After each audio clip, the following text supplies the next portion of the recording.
بسم الله الرحمن الرحيم والصلاة والسلام على سيد الخلق والمرسلين سيدنا Muhammad اللهم صل على سيدنا Muhammad. By the name of Allah, most gracious, most merciful, and may the peace and blessings be upon the Prophet Muhammad. Brothers and sisters in Islam, Assalamu alaikum wa rahmatullah. I welcome you to this channel. Today we're going to be talking about the Book of Salah, inshallah, and everything that's pertaining to Salah. Before we talk about the Book of Salah, we need to talk about what are the preconditions of the Salah. Tahara, purification. Rulings of water.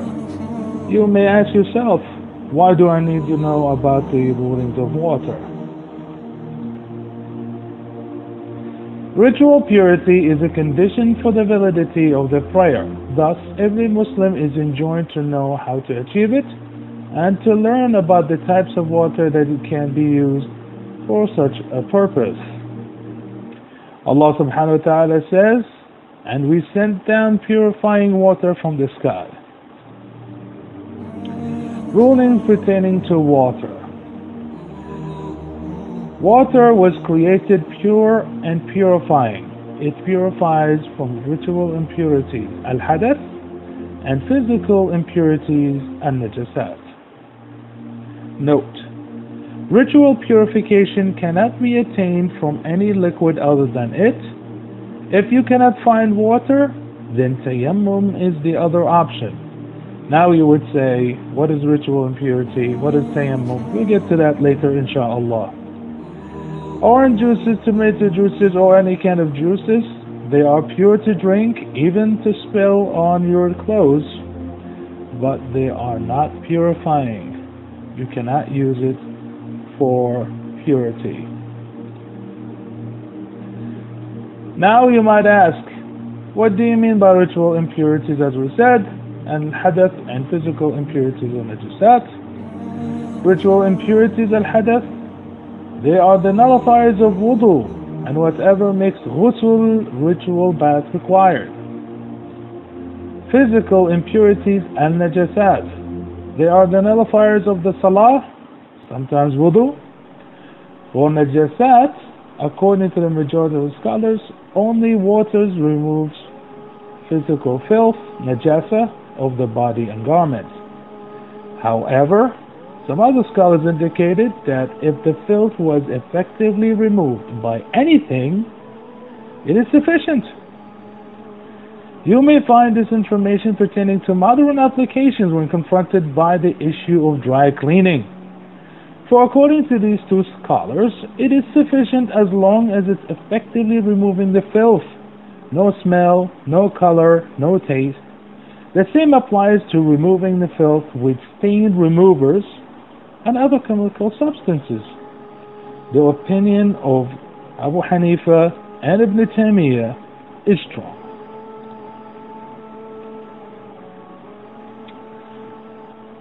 Water in Sharia is divided into four types.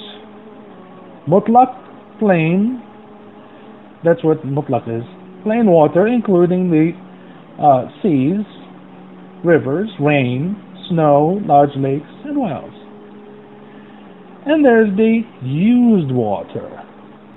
Used water is the water that's used to remove the ritual impurity, assuming it was collected after dripping from somebody who made the ritual ablution. The third kind of water is water mixed with pure substances, such as apple juice, orange juice, soda, cooked food. The fourth type of water is water mixed with impure substances: urine, filth, dung, blood, alcohol, feces. As we said earlier, pure is not necessarily purifying.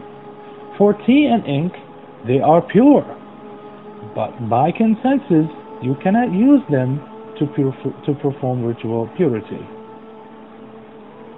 Someone might ask, is ink really pure? Yes, it is. It is not safe to drink, yet spilling ink on garments will not invalidate the salah. Same goes for paint, oil, mud, dirt, grease, as you could see from the pictures below. But what about water itself? As far as ruling, most scholars divided water into pure and purifying, pure and not purifying, impure. Pure and purifying, such as rivers, rain, snow, large lakes, and whales. How about water mixed with mud? By agreement, mixing with things that they are seen in nature, mixed with water such as mud, algae, does not change the original ruling of water, which is pure and purifying. Someone would see these pictures and say, hey, can I make wudu out of this? Yes, you can. Pure, not purifying. Water mixed with pure substances. If something that is not pure and purifying, i.e. tomatoes, cheese, dough, soap, saffron, was cooked within the water or was mixed with the water, and it prevailed, that's the key word here, if it prevailed, major change upon its name. That means the soap prevailed on the water, tomato prevailed on the water, cheese prevailed on the water, then it cannot be called water anymore. So we have an example here. This spaghetti prevailed on the water. You can't be called that water anymore. You could eat it. According to scholars, mixing with cooking, even without cooking, which results in minor change in the water characteristics, does not render it non-purifying. Says the Messenger of Allah and his wife, of course peace be upon him, washed themselves from one water container that had a trace of dough. It had a trace of dough in it now. So it didn't change the characteristics of the water, and the Prophet Muhammad made wudu, ablution, from it. He also, peace be upon him, advised to use the dried crushed leaves of lote tree, which they used as soap in a post-mortem washing over his daughter Zainab. May Allah be pleased with her. However, some other scholars say mixing or cooking of pure substances that cause any change of water will render it non-purifying. But as you can see, Prophet Muhammad and his wife, they washed themselves from one container that had a trace of dough in it, and that's sufficient to make them go and do that. Used water that we talked about earlier. The majority of the scholars agreed if the water was used in removing ritual impurities, al-hadath, or janaba, ghusl, then it will be stripped of its attribute of being a purifier, which means that same water that dripped from a person who made the ablution, you cannot use that water again for ritual purity. In this example, as you can see, the brothers are reaching for the fountain and they take a handful of water and they do performing their wudu, and the water is dripping into the drain system. This kind of setup is not a used water.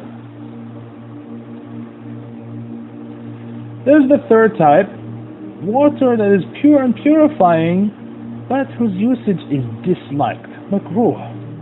Example, water left in a container after a cat, sheep, bird, or another allowed animal has drunk from it.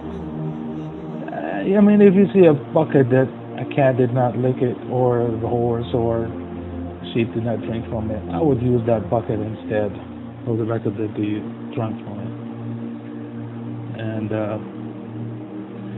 impure. If the water is abundant, a lake, flowing, then you don't need to examine it. You don't need to go there and examine it and create a lab. Many scholars maintain that when water reaches qullatayn, two large containers, 190 liters, or it's flowing, then nothing can render it impure except what changes it into color, changes its color, taste, and odor. Other than that, it would be rendered impure by any mixings with impurities. So, if it's less than 192, if it's stagnant water, less than 190 liters, and you see a filth going into it, it's right away impure. If it's more than 190 liters, then you have to check the water. If it's color, they check the color, the taste, and the odor. If it's flowing, leave it alone unless that river. There's some rivers, in some parts of the world they are filthy and they're known for their filth. Other than that, I would not even check it.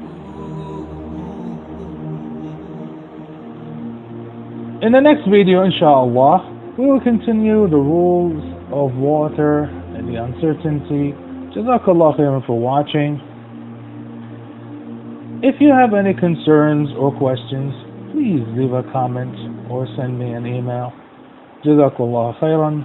Assalamu alaikum wa rahmatullahi wa barakatuh.